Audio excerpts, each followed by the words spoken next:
Welcome back to Book Bingers, the podcast where two best friends talk about books we are loving, book boyfriends we are loving, wingspans, theories, and deep dives, which is what we are doing today. Yeah, we're going back to one of our classics. One of our top tier, tattoo it on your body kind of series, and we're talking Throne of Glass. And you know you're excited to be here because you already read what it's about and you were like, let's jump in. Oh my God. Throne of Glass. Let's just start straight off the bat with you read this very long ago before it was hyped on social media, correct? Yeah, I did. I did not. You were like, oh, literally everybody was like, oh, you liked ACOTAR? You have to read Throne of Glass because it's even better. And I was like, nothing is better than ACOTAR, and I stand by that. But Throne of Glass, holy... It comes close. Moly. I'm not gonna lie, I was not into it at first. I was like, where's... You were not into... So this is probably going to be a two-parter? Yeah. Because there's 8 books. Yes, this is a two-parter. We're gonna go through the first half. I'm just gonna tell you, anyone that tells you ACOTAR and Throne of Glass are the same, if you like one, you'll like the other, false. They're two very different genres. Not to say you won't like them both. Not to say you won't. But you can't read ACOTAR and then expect Throne of Glass to be the same. And I don't think you should read it immediately after ACOTAR like I did.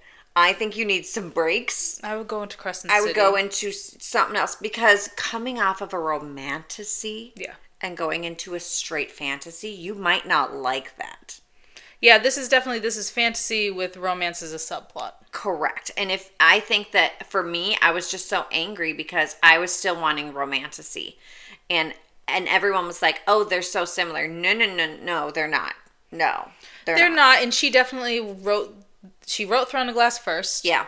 She was much younger. Yeah. Like, understandably, she shouldn't be writing, that level of romantasy. Correct. When she was that age. She was, yeah, was she high school? 18. Yeah. Good for her. Good for her. So, curious your reading order. Did you start with Assassin's Blade wasn't even out yet when you read it, huh? So you started with Throne of Glass. I started with Throne of Glass. I threw Assassin's Blade in there at some point when I found out it existed. Mm-hmm. There was a real, for me, ADHD queen on the spectrum. I was like, I don't even know if I want to start this series because people are real opinionated on the reading order and the tandem read. I had never done a tandem read. I was like, what the fuck is a tandem read? Never even existed. That to me is very overwhelming to even think about. I was so overwhelmed to start this. Yeah. And I felt like there was a lot of buildup by the time I read it of like, this is going to blow your mind. So my expectations were very high. Yeah. When I had read ACOTAR, I had no expectations. It wasn't hyped up yet. I was like, oh, okay. Let's do this. Yeah. I don't know. Yeah. Oh, it's a Beauty and the Beast retelling? Like, I was like, that's my favorite movie. So I started with Throne of Glass. Like, the first book. Yeah. Which I think is fine. That's fine. If someone were to ask you, where would you put Assassin's Blade? I generally tell people to start with this. Unless they are trying to read for speed. I honestly think you can read it and not read Assassin's Blade. I agree. No, I agree. But if you have the time, you want to sit, you want to savor, you want to enjoy it, I think reading Assassin's Blade first, even though that's not the way that SJM recommends on her own website. Whatever. Listen. I think it gives you this backstory and this connection to the characters that helps a lot. Because when Corey read it, he did not read Assassin's Blade at all. Yeah. And he was like finding it hard to be invested in Selena. Yeah. In the first book. He was like, I don't buy this girl. I don't buy it. Yeah. But if you read Assassin's Blade first, and you know about her, you know what she's dealing with, what she's been through, why she is where she is at the beginning of Throne of Glass, and you already feel for her. Yeah, you already feel for her. You're rooting for her. So that's what I tell people. Yeah. Do I think there's a wrong order? No, I don't think that there's a wrong order, and I don't think people need to be so crazy about it. Truly, it's a prequel. Yeah. It's a tiny little book that's gut-wrenching, And I do think, here's why I say read it first. Because straight in the first Throne of Glass book, you start hearing things about what happened to Sam. And by the time I was done with the second book, I felt like I already knew too much. And I was like, I'm not emotional. I don't need to go back and read that. Yeah. I don't need to go back and read that. I'm good. Yeah, absolutely. I already know what happened. I already know what happened. I don't want to read it. But I think if you read Assassin's Blade first, you don't know what's coming. It's going to hit you coming, and it's really going to hard. hit you hard. Yeah. Hard. And that's fun. So it's fun to not know. If you want to feel those feelings. You want to, and listen, don't be watching this or listening to this if you don't want spoilers, because we're going to spoil it. Yeah. Okay. So this is a shout out to my mother-in-law who just started Throne of Glass. Maybe flag this one for... Save it for later. In a couple weeks when you're done. Save it for later. Yeah. And this is part 1, so we're only going to go up through Heir of Fire. Yeah. Okay. Let's jump in, Sarah. Yeah. Let's I had to take some notes because it's been a bit. It's been a bit. Okay. Book 1. Let's just start. Book 1. Okay. Do we want to skip Assassin's Blade or do we want to talk about Assassin's Blade? I think we can skip it. Okay, great. Let's go to Throne of Glass. Yeah. The name of our whole thing. Yeah. Like, this is it. This is book 1. This is what's going to kick it off. And what's crazy is what happens in book 1. Let's talk about it. Yeah, but it's this little... Tiny little blurb. It is a little in the grand pinhole scheme of things. In the grand scheme of the world, but you don't know. You don't know that. So you open this up, and honestly, I think the world building is pretty good. Great. Okay, so we open up in Endovier. We sure do. Which is it's a prison, and Selena is our main character. Yes, she is. And we don't know much about her except for the fact that she is tough as nails. Yeah. Like, she's getting broken out of this prison. She literally has survived here longer than anyone. Because... And she was this close to escaping. Very close to escaping. This is like one of those, like, if you will, no one can escape kind of jails. So in rolls in this dude, Kale. Yeah. He works for the prince. Now, you may have read it as Cole, like a lot of us. Yeah. But it's Kale. It's Kale. Like the vegetable. It is. Pronounces Kale. Kale. She really likes to take a normal name and change it just so that it annoys you. Yeah. Looking at you, Caltane. Anyways, that I kept saying Caitlin. Caltane, but then I keep saying Caltine, like the Caltine bars. Caltine bars from Mean Girls? Yes. Yeah. Yep. Okay. Anyways. So Kale comes in to break her out of this prison, rescue her from this prison, under the guise of, and there's this championship that's going on for the king to name a king's champion who is basically going to do the king's bidding. And so... And if you win this tournament, you win freedom, basically. Freedom from this. Freedom from this. So Prince Dorian comes in with Kale, and he wants Selena to be his champion and his person in the tournament. Yeah. Trying to impress daddy. Yeah. There's some daddy issues.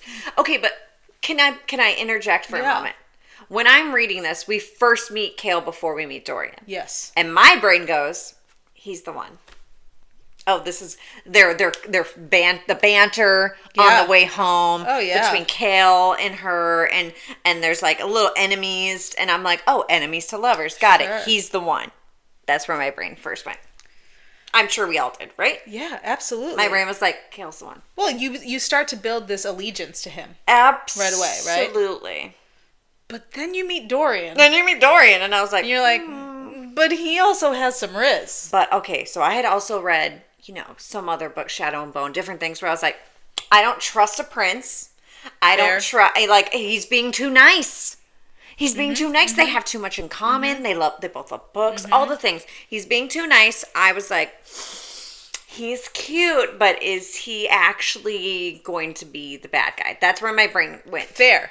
Right? Fair. Right. Because at this point, you don't know how much bigger the world is. No, it's book 1. Right? And I knew there was book 1. 8 books. She's coming in. She's going to go through her little, we're going to feed her so she gets stronger.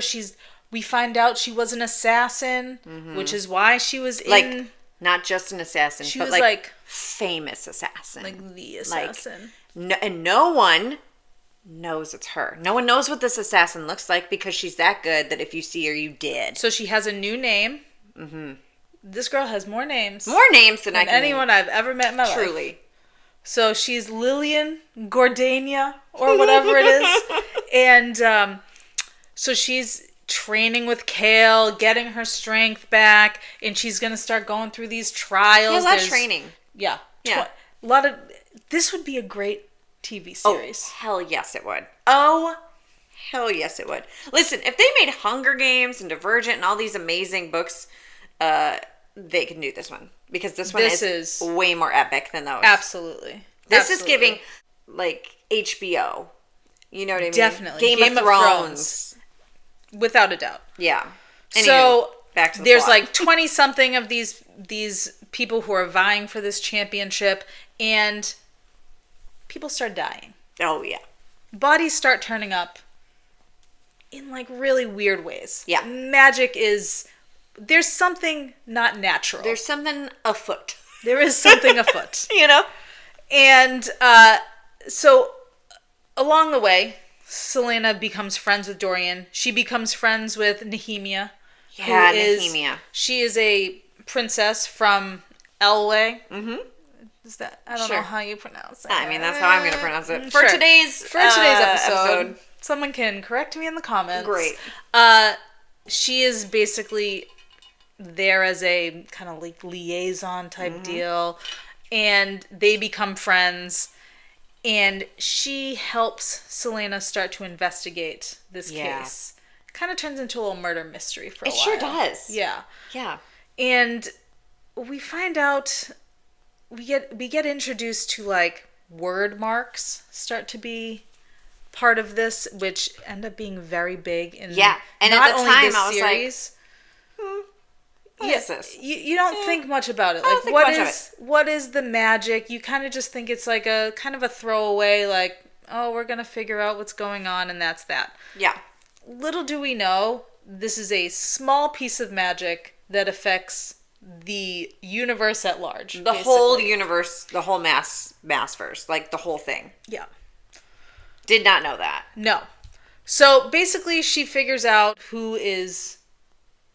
I mean, we can spoil this. I mean, right? This is spoiler free. Yeah. Right? Or not spoiler free. This is full spoiler. This is full spoilers. Like, listen, we're... Okay. So we find out that motherfucker Kane... Yeah. He is doing the bad deeds. Which, fits because he was an asshole. I didn't like him anyway. It wasn't like a surprise. Oh, the guy you loved. No, he was an asshole. He was horrible. He has this, like, superhuman strength, and there's just a lot. There's too a lot much of red flags It's with him. too much for one human to have. Correct. Because there's no magic in this land. So there's supposed to be no magic. There was once magic. There was once magic. It's gone. Disappeared. We don't know why, though. No, we don't yet know why. But it sure seems like Kane is being aided by some magic. Clearly. Selena's got a little secret hideaway in her bedroom. She does. She finds out that there is this stairwell. Yeah. That goes to, I'm not going to say a crypt, but it's underneath the castle. Yeah. It's kind of a crypt. It's a little crypty. Because there's a sarcophagus down there. It's a little crypty. Yeah. So then we get introduced. Okay, now there's God, like gods in this world. Yes. There are these spirits that are coming to help. So all of a sudden now, everything that we thought was just a murder mystery with an assassin, now the world's a little bit bigger. Dude, it's like I don't know why it gets the shit it gets. Am I right? A lot of people are like, the first book is boring. Just keep going. But like, I didn't think it was boring. You have this introduction to, like, this mysterious magic, right? And then you have the love triangle. Yeah. How did you... Okay, stop. Stop synopsis. Full stop. Okay. Full stop. How did you feel? Whose team were you on in book one? Go back to your first reading of it. Team Kale, right? Kale. Absolutely. I kept thinking, like, he's off watching her, have this amazing time with Dorian. Yeah. It's him. And he, like, believed in her, you know? Like, and Dorian was just kind of like, of course, the money. The end of the book, right, is when Kale has his moment. And I'm like, see, it's Kale. Yes. And he loves her. He does. I mean, everybody fucking loves her throughout the series, but like... loves her. He loves her. Dorian, you kind of get, he's a little bit of a playboy. Duh, yeah. You know? Yeah. And so you're like, he would be fine without her. And let's not forget that Kale and Dorian are besties. Best friends. You know what I mean? So there's Best that friends. as well. Love it. Okay, book one. I was like, okay. I was hooked. So like, what ends up happening is she becomes the king's champion. Yeah. Of course. We saw the writing on the wall. She's gonna win. Yeah. But she doesn't quite. We don't quite know what that means.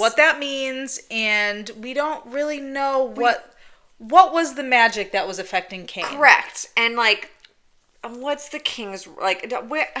What's his deal? What does this mean? We know the king's not good. We know he's not a great guy. Dorian doesn't like him. So we move on to book 2. And this is where... Crown of Midnight. Book 2, I think a lot of people are like, ugh. And that's where people are like, keep going. Keep going. I liked Crown of Midnight. But I was like, finally Cal gets his moment. Do you know what I mean? So... I loved it. Also, there's Nehemia in this book that just is the most gut-wrenching. It's the first big moment for us if you didn't read Assassin's Blade first. It's the first big moment where we see Selena have feelings like someone she loved again. So she's the king's champion, and so her first task is she needs to stop. There's a rebellion that's brewing against the king. Yeah. So she's supposed to go and be taking these people out. Yeah. Obviously, she's not going to do that. Obviously, what we know as a reader is Selena is like... She's going out there and she's having people fake their deaths. She hates the king. She hates the king. Fuck that king. But she's going to do her job. Yeah. Because she needs to stay alive. And let it be known, this is the first time where I start to be like, ugh, with her because she doesn't tell Cale the truth. He thinks she's really just out there murdering people. Let me tell you,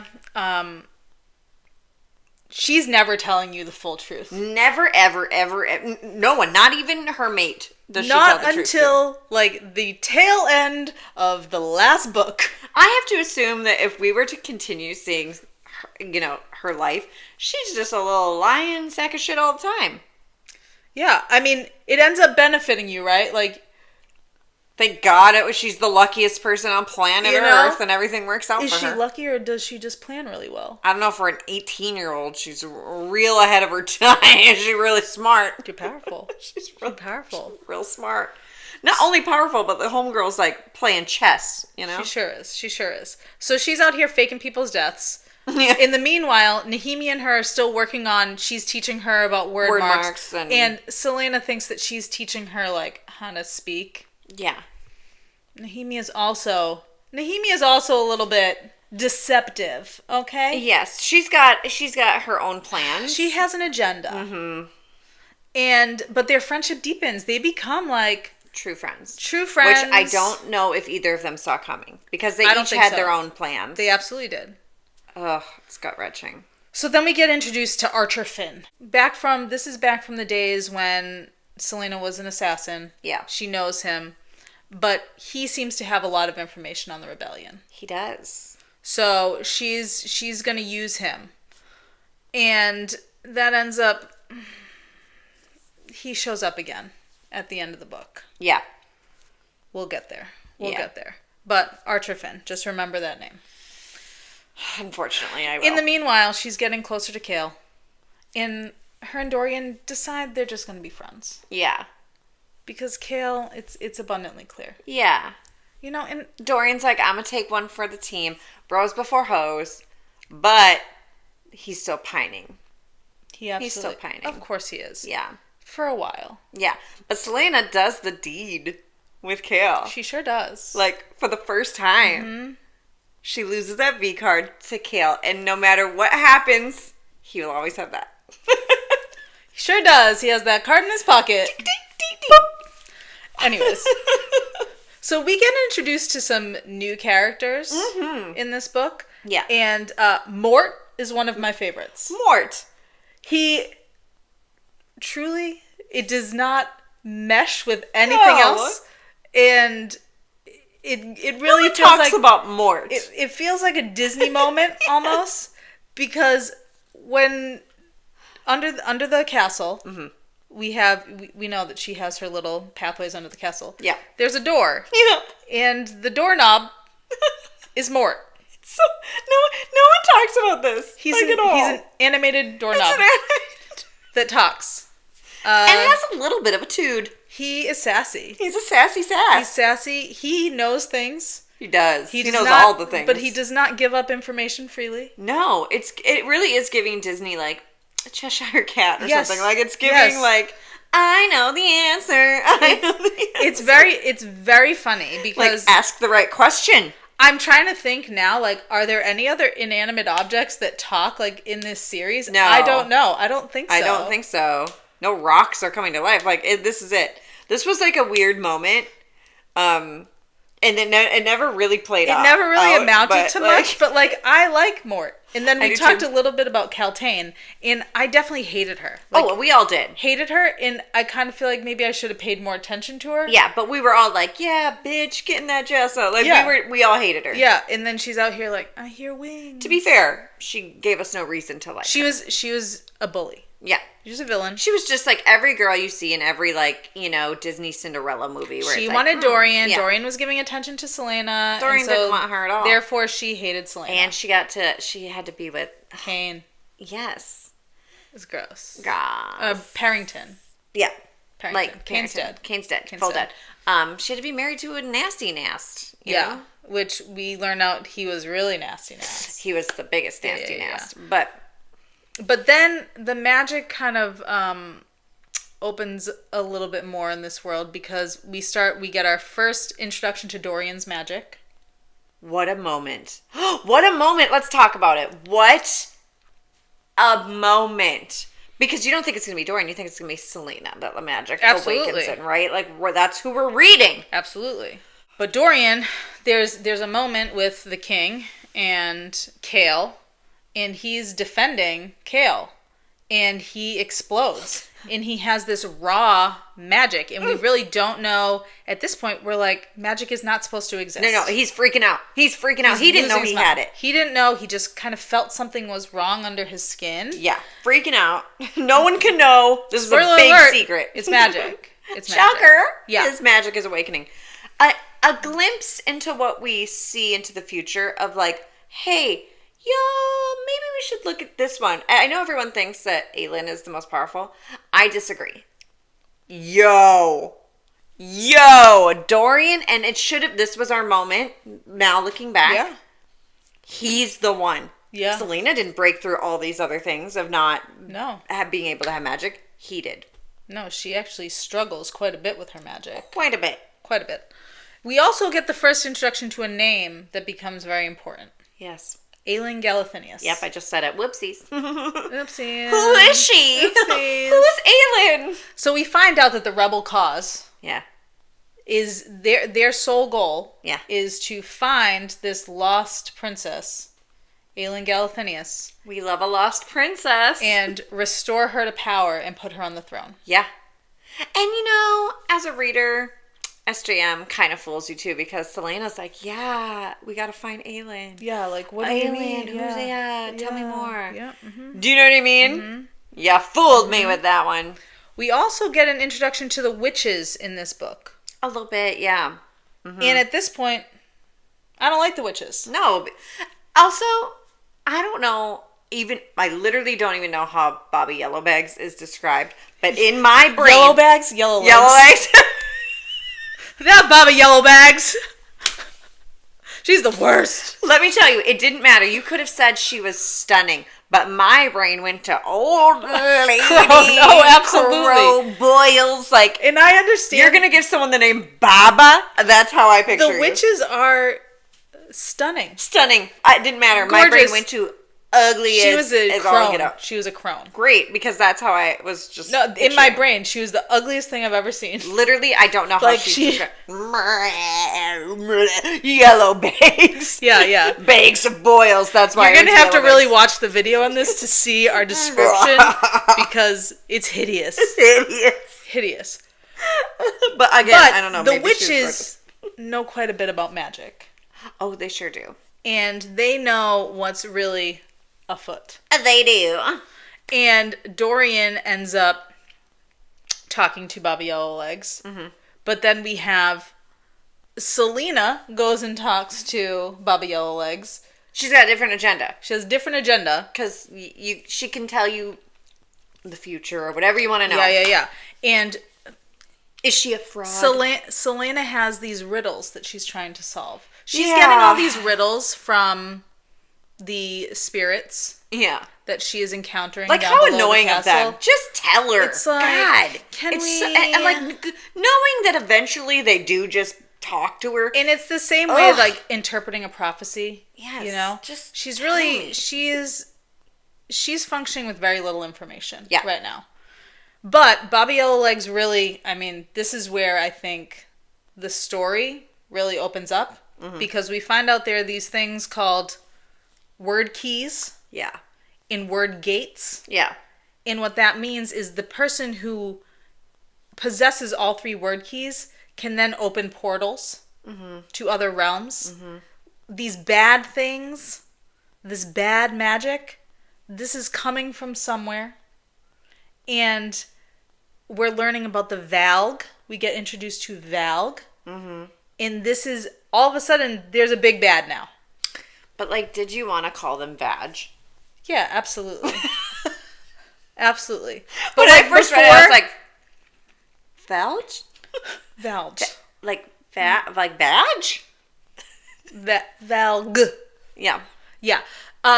When, at the beginning of the story, you know, the king is the big bad. Mm-hmm. Right? And we just think he's a mere mortal. Mm-hmm. But he is a bad dude. Bad to the bone. What now we found out is he's a big bad, and he's also not human. No.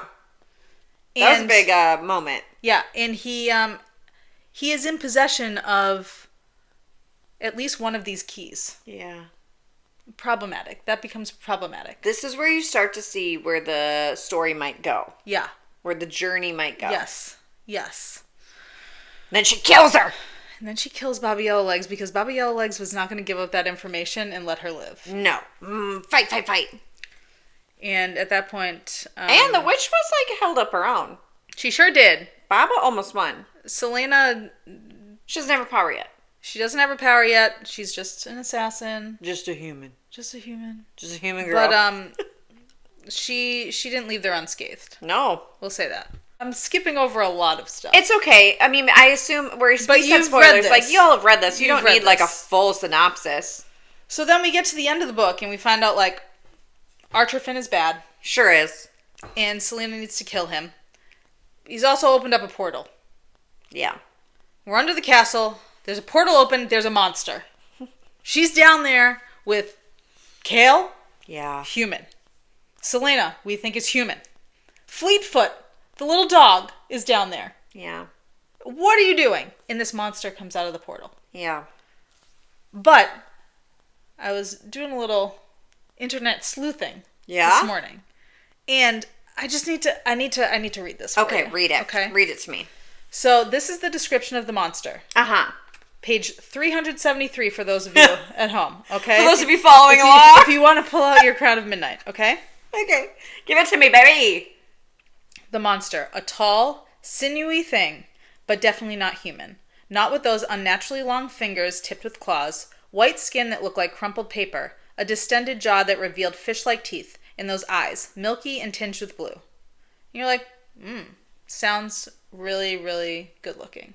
Right? Uh-huh. That's your first thought. Yeah. But, having read ACOTAR, yeah, maybe a couple of those descriptive words, maybe you're like, now what does it actually look like? Well, let's go to page 127 of A Court of Thorns and Roses, the first book. Okay. And this is Feyre describing the Suriel. Yeah. A face that looked like it had been crafted from dried, weather-worn bone, its skin either forgotten or discarded, a lipless mouth, and two long teeth, held by two long teeth, held by blackened gums, slitted holes for nostrils and eyes that were nothing more than swirling pits of milky white, the white of death, the white of sickness, and the white of clean-picked corpses. Peeking above the ragged neck of its dark robes was a body of veins and bones, as dried and solid and horrific as the texture of its face. It let go of the snare, and its two long fingers clicked against each other as it studied me. Now, I'm not saying they're not similar, There's some similarities. but there's some similarities. Yeah. And what I want to know, which we don't have any answer for, I'm not sure we'll ever get an answer for, Yeah. is what realm was that? Yeah. No, for real. You know what I mean? Yeah. What was that actual monster? Where'd he come from? Where'd he come from? Is it Suriel adjacent?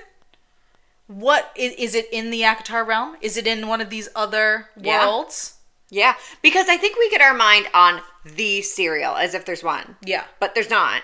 There's others. Yeah. So it could have easily been You know what I mean? related. And then you wonder, like, yes, the Suriel speaks, but like we've seen in some other crossovers that there's a language barrier. Yes. So who knows? Yeah, who knows? Who knows? Also, Kale, like, he gets into some trouble with Selena in this book. He sure does. Which I honestly, I gotta say, I thought it was unfair to blame him in any way, shape, or form. He's just a human. He was just trying to protect the love of his life. He doesn't know. He can't predict the future. He doesn't know what's going to happen. Kale is functioning on very little information. Also, let's not forget, this was Nehemia's plan the whole motherfucking time. She knew she was going to die. Yeah, and so we find out that shortly after this, Nehemia is dead. And what a horrific And she scene. is dead, like she ain't coming back. Not one of those, like, but maybe. gory, no, she gone. graphically dead. Yeah. And it's at this point that I was like... Like, but also, did she she knew she was going to die. SJM's not messing around. No. She knew She's she was going to kill people we love. Yes. Yes. But, like... No one's safe. No one's safe. Did she have to die in such a horrific way? That's my question. Did she know she was going to die in the most horrific... Or was she like, let me take this tonic. We couldn't just slit her throat and be done with it. Let me take this tonic and, like, go to bed, and then y'all do your thing. I don't know. It was crazy bloody. It was horrific. But also, it was But she ended up being killed by Grave. Yes.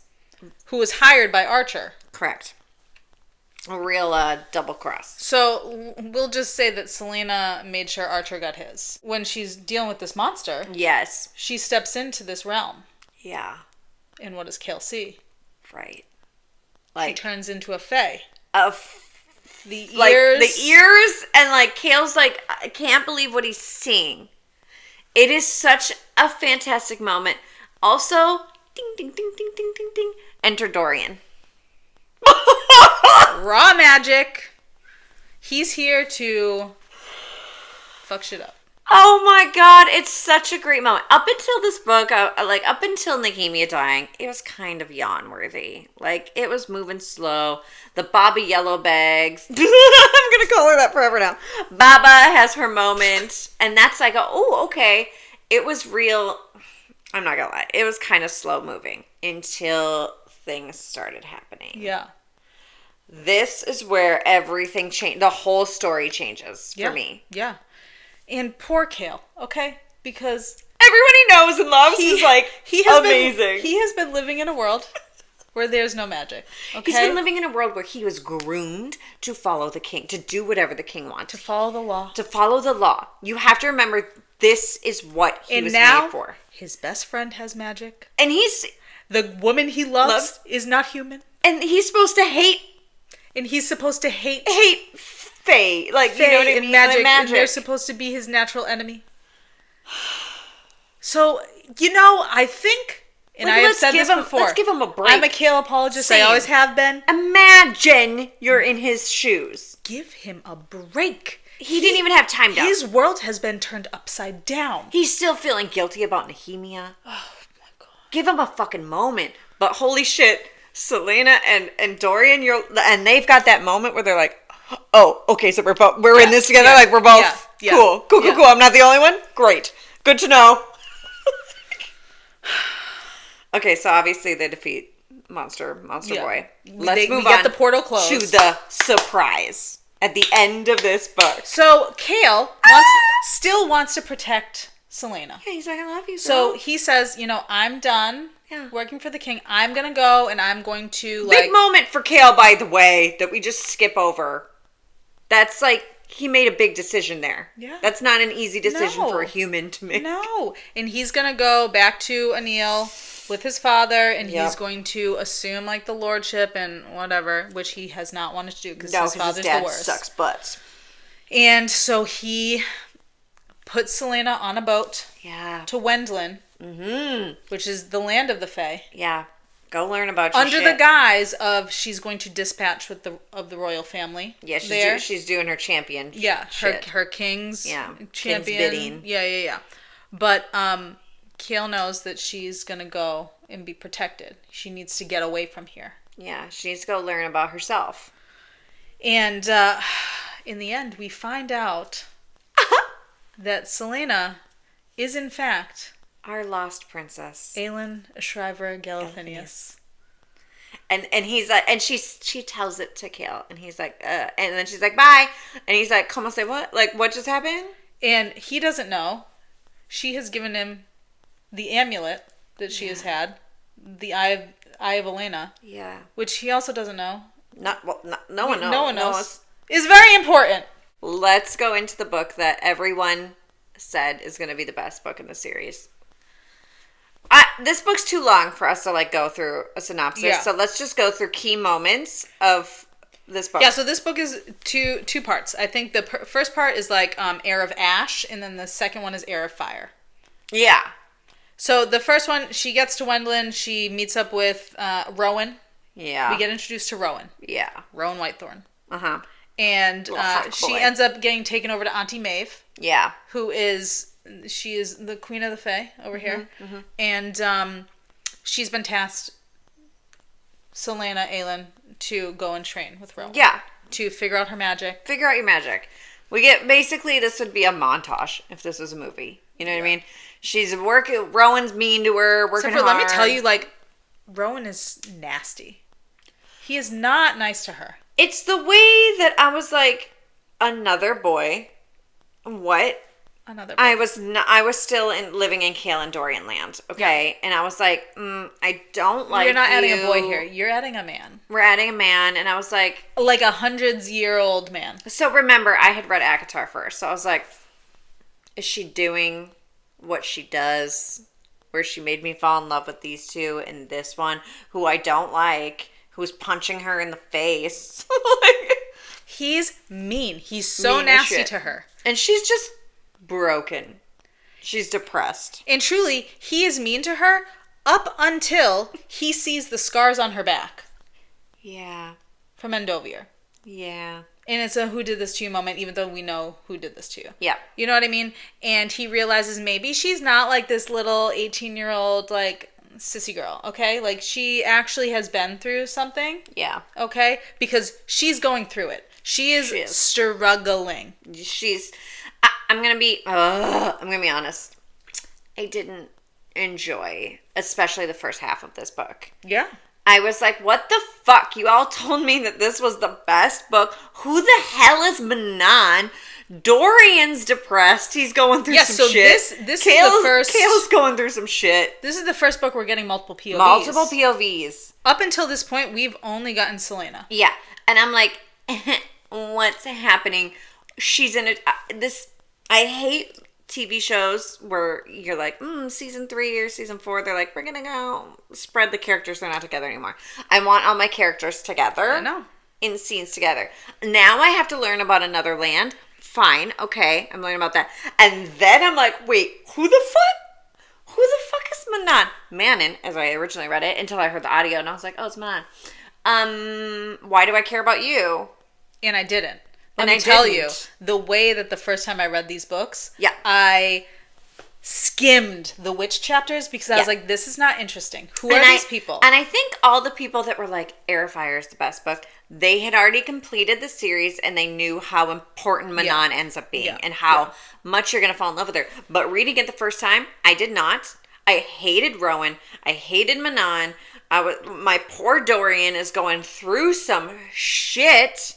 Dorian's trying to figure himself out. He's falling in love. He's then seeing this woman be killed that he fell in love with. Not just killed, but your daddy killed. Yes. Beheaded. No coming back. Like, Kale is riding the struggle bus. He's trying to figure out what he's supposed to be doing. Then we get introduced to Adian in this one too. Yeah. And so there's all of a sudden your world that was this big is now increased tenfold. Yeah, and all of a sudden I'm like, there's 4 boys? And you're like, who am I supposed to be caring about, right? Who am I supposed to love? I don't want to get duped. Who's going to stay alive? Yes. Because who's in my brain, I'm caring about far too many people. Far too many people. For them to all survive. Far. And you know what's interesting? We're in book 3. And the death of, I don't even remember her name. Sasha? Soren? Sorsha? Ends up being so important to Dorian's storyline. Yeah. He does not move on from this. He moved on from Selena just fine. But he does not. This is the moment that breaks Dorian. Correct. This is it. Yeah. And it stays with him throughout the whole series. Mm-hmm. Who knew that this little healer nursey girl was going to be so important when she was in 2 seconds? Healers are very important. They are. I'm just saying. Maybe we should have had them a little earlier in the season instead of having an entire book about one. But whatever, I digress. Rowan, I come around to him a little later. And I definitely think this book is when we start to get things introduced that end up popping up later in the series. It ends up being a really important book. Like, we get introduced to the little folk. Yes. They end up being really important. We get introduced to a story keeper, being Emrys. Yeah. And he's one of the demi-fae. Yeah. And we also see another story keeper in Tower of Dawn. And we see how important these... And now that I've read so many books, when they start telling stories of old, I think, oh, maybe I should actually pay attention and not just skim through this, because... We also start seeing some more magical creature, skinwalker things. Yeah. We start seeing some more battles, some more fighting. I'm like, yes, okay, now we're getting into more magic-y things. It's becoming much more like magical fantasy, and I like it. Things start making a little more sense. We start seeing, really important swords. Goldrin we get introduced to Brannon. So we start to see Aylin's heritage and the way that she's connected to these very big name fae. Yeah. And these big power sources. Yeah. So we have Damaris and Goldrin now. We have 2 major swords that have been introduced. Yeah. So the world is really starting to... There's a lot that you have to keep in mind. There's a lot going on. Yeah. We have Kale, we have Dorian, we have Manon, we have Aylin, we have Rowan, we have Maeve. There's just a lot. How amazing happening. Would this be as a show? I honestly think my brain would be able to wrap my head around it a lot more. It's a lot of information in one book. Yeah. I personally... It's not my favorite book. I personally was reading it. Now, rereading it might be a joy for me. Yeah. But I've only read it one time. I slogged through this book. And by the end of the book, so you start the book, you hate Rowan. By the end of the book, I'm like, okay. They're together. Yeah. I'm still not happy about it, but yeah. Still not happy about it, but I'm not. They're Karanim. Yes. Which is another thing that's introduced, and that basically they can power share. Which is... And they can mind speak, which is huge. Huge. And that's when they start mind speaking and they're sharing power. I'm like, oh, where have I seen this before? Yeah. Yeah, exactly. And so then there's been some discourse wondering, do we think anyone else is Karanim in the SJM multiverse? Oh, interesting. And a lot of people think that Hunt and Bryce... They could get there. Maybe Karanim. Yeah. Because they power share. We already know Reese and Feyre are the ultimate mind speakers. Mind speak, but is that only because he that is his innate ability? And he gave her a little drop of himself? I don't know. So I don't know, but that is I thought a very interesting and I think that when they start mind speaking, it's very much like how I love when people text in books, in romance books. Yeah. Or exchange letters. I love when the dialogue goes to italics and I'm like, oh, there's a little secret. Just a little and then people are combo. I love when they say people are looking back and forth, what are you guys doing? Why are you look fighting weird? Right now? Are you fighting? What's happening? Mm-hmm. I love it. Yeah. Yeah, so like Heir of Fire. How did you feel about Heir of Fire? I liked the second half. Yeah. And this is the thing I find with a lot of SJM books is it's that last 20%. Oh yeah, that last 20. That ends up flipping completely how I feel about the book. Absolutely. Up until then, I've been like, it's fine, and then it's like, but the last so then 20 you finish is this book, like the best you've ever read of anything. You finish this book, and you're like hungry to go on to the next one. She's going back to Ardalan. Yeah. And Rowan can't come with her because there's still no magic. Yeah. So but I'm like, yay! She's going back towards trio. They're gonna get back. The gang's getting back together, and she's gonna be away from Rowan. But Dorian and Adian are being imprisoned right now. Yeah. And Kale has disappeared from the castle, and he's going to join the rebellion and trying to free them. Again, Kale doing the right thing. I'm telling you. Y'all are too hard on Kale. So. All because of like one moment where he disagrees with Aelin. Y'all are crazy. Basically, we end with Dorian going to jail. Yeah. Like little collar around his neck. We don't know what that really means yet. We don't know exactly how far this is going to go. But we know that's Valg. Valg. And I had no idea what was going to happen to him in that moment. No. And I also think a little swarmy Adian turns out to be a good guy, and we're love him. We end up loving him. I love him. So this is what SJM does every single time. I'm like, meh, last 20%, best thing I've ever fucking read. Mm-hmm. Oh my God, I immediately need to start the next one. And then I'm like, oh God, that's right. It's a real up and down moment. I gotta slog again. Until you get to Kingdom of Ash, and then it's just... No, until you get to Queen of Shadows, baby. That too. Queen of Shadows is my second favorite. Yep. Kingdom of Ash all day. Fair. Then Queen of Shadows. But anyways, we'll get into that on the next episode. Mm-hmm. The back half fucking came to play. It sure did. The front half, we're building, we're slowly building, we're getting the world, we're getting the powers. I have to give her a lot of credit, because to take that many books to build a world, it's a risk, right? Yeah. But I do think that she made the story engaging enough that we stuck around. When you finish this series and you look back and you're like, holy shit, the amount of things that I thought were so small that came back. Is she the Kevin Feige of books? Is she a genius? And we're all just living in this world of yes, babe. What in the world at such a young age was she able to accomplish things my little brain could never? Mm-hmm. Mm-hmm. I'm telling you. So the reason people say, if you maybe you're watching this or listening and you haven't finished the series yet and you stopped, or you don't know if you want to keep going, I'm telling you right now, when you finish this series, you have a different view of it looking back than you do when you're in it. And you're like, maybe... There's so many points that get called back that you didn't realize were important. You were just like, how many times did I want to quit this series? So many. And you were like, keep going. Please keep going. You need to get to Kingdom of Ash. I'm like, that's the last book, and it's a billion pages long. Why am I doing this? And then you didn't want it to end. Do you know what I mean?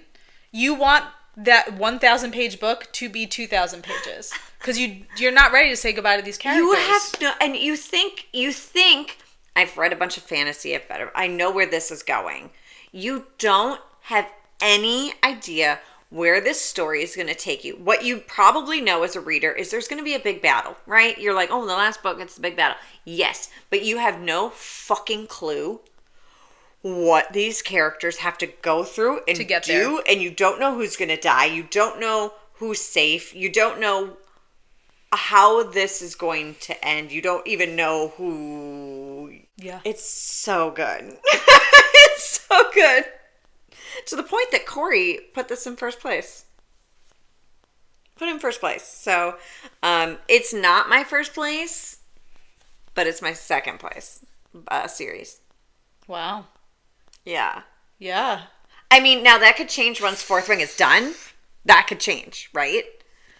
But is it, or is Zodiac ahead of it? I don't know. But ACOTAR's number one. Period. Okay. Period. Where's Crescent City? Not above Throne of Glass. Okay. There's only 3 against 8. You know what I mean? Okay. Like, give it some time. If she Yeah. keeps going, Yeah. who knows? Okay. But no, Kingdom of Ash can blow almost anything out of the water except A Court of Mist and Fury for me, because I am at my core a romance girl. Yeah, absolutely. I need the romance, and that's one thing that this series is lacking. Okay, it's a YA fantasy. Period. There is epic love, There's epic, but it's not. but it's not. There's no spice. There's no romance. Let's be honest. There's epic mated love. Yes. I will die for you, Yeah. love. But there's no romance. Yeah. Do you know what I mean? Yeah. And I'm not even talking spice. There's no like one bed. You know, there's none of that. No. There's none of like, No. will they, won't they? No. No. But it's such a good series. Like, it's so good. It's so epic. And I truly believe out of all the books I have read, this is the one I want to be a series the most on I TV. want to see it. Yeah. More than ACOTAR. Yeah. Even though ACOTAR is my favorite series. No, Yeah. I don't want to see that. Just seeing this world, and the thing is, you go to so many different landscapes and worlds. What do you think would be better? Now, I know we're only 2 books in. What do you think would be better? If you had to pick, you're the producer, you have to pick which show. Fourth Wing or Throne of Glass? Which one would make a better, compelling show? And I know we only have 2, so it's not fair. But you've been in the world of both. Which world and storyline do you think would be the most compelling on an HBO or something like that? I think what translates better, the storyline, is Throne of Glass. I agree. And I'm going to say, this is why, even though I'm a Fourth Wing girly, I think we already have enough dragon shows. You know what I mean? We had Game of Thrones. Need some wyverns. We have House of Dragon. I think this one also does have some dragon love. Dragon-esque, yeah. But I think it would be better. Throne of Glass would be And better. I also think that you could spice this up. Oh, absolutely. And You know I what I would. If it was on a show like HBO or something, I would need a little But more. I am just visualizing like the epic landscapes of like the desert and the battles. mountains and the battles and Terracin. Who doesn't want to see sexy Manon? By the way, Manon, also gorgeous. When I was reading her, I was like, another witch. I pictured her ugly as shit until I looked up some fan art, and I was the like, most alluring female? I was like, oh, she's. Yeah. You know the way they describe her teeth? Yeah, I know. I was like, oh, this is disgusting. Like, she's a disgusting person. In my brain, the teeth just come out when she's... Yeah. And like the claw, all of it, I was like, oh, gross. Yeah. Yeah. Nope, she's stunning. Like the most stunning thing you've ever seen in your life. Go look up fan art if you haven't. Well, okay. if you can't tell, almost an hour later, we are loving Throne of Glass. And we haven't even gotten to my favorite books yet. No. So keep that in mind. Yeah. The back half, part 2, is where we're going to like really go for it. And I'm just going to assume you've read it. But Yeah. done. Yeah. Okay. Do not come to the second part because we're going to spoil the entire series. Yeah. And I'm going to pick it apart a little bit. Yeah. My love for it and like, Yeah. but Yeah. maybe. There's some healthy criticism. But also to die for moments. So come back for part 2. We hope you enjoyed part 1. If you can't tell, we're a little bit obsessed. Yeah. So catch us back here next week when we really go for our favorite moments in the entire series. See you on the flippity flop. See ya on the flippity flop. I say that when we play Uno duo, like Uno flip, and we gotta flip it. We all go flippity flop. Time to flippity flop. Bye, everyone.